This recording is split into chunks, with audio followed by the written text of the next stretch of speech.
Setelah Henoh hidup 65 tahun, ia memperanakan Metusalah.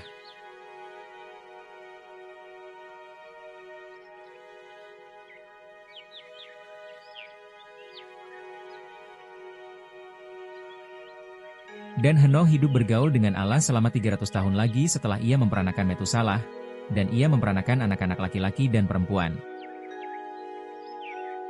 Jadi Henoh mencapai umur 365 tahun.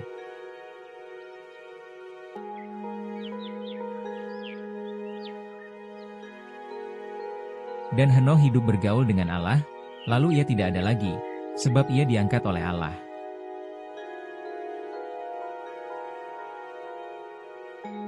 Setelah Metusalah hidup 187 tahun, ia memperanakan Lameh.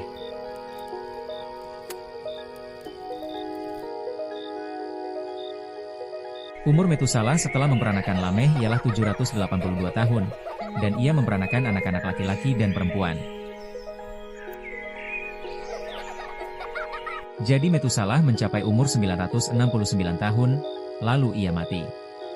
Setelah Lameh hidup 182 tahun, ia memperanakan seorang anak laki-laki. Dan memberi nama Nuh kepadanya. Katanya, anak ini akan memberi kepada kita penghiburan dalam pekerjaan kita yang penuh susah payah di tanah yang telah dikutuk oleh Tuhan.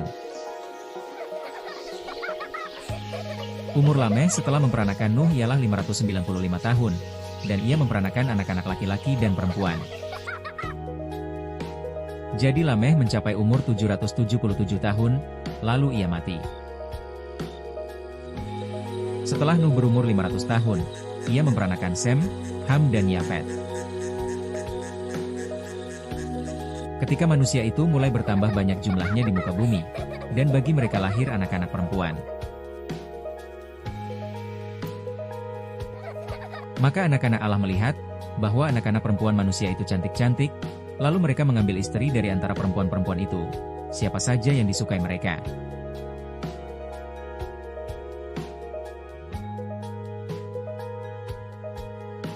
Berfirmanlah Tuhan, Rohku tidak akan selama-lamanya tinggal di dalam manusia, karena manusia itu adalah daging, tetapi umurnya akan 120 tahun saja. Pada waktu itu orang-orang raksasa ada di bumi, dan juga sesudahnya, ketika anak-anak Allah menghampiri anak-anak perempuan manusia, dan perempuan-perempuan itu melahirkan anak bagi mereka.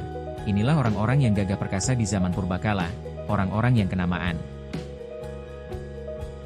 Ketika dilihat Tuhan, bahwa kejahatan manusia besar di bumi dan bahwa segala kecenderungan hatinya selalu membuahkan kejahatan semata-mata. Jangan lupa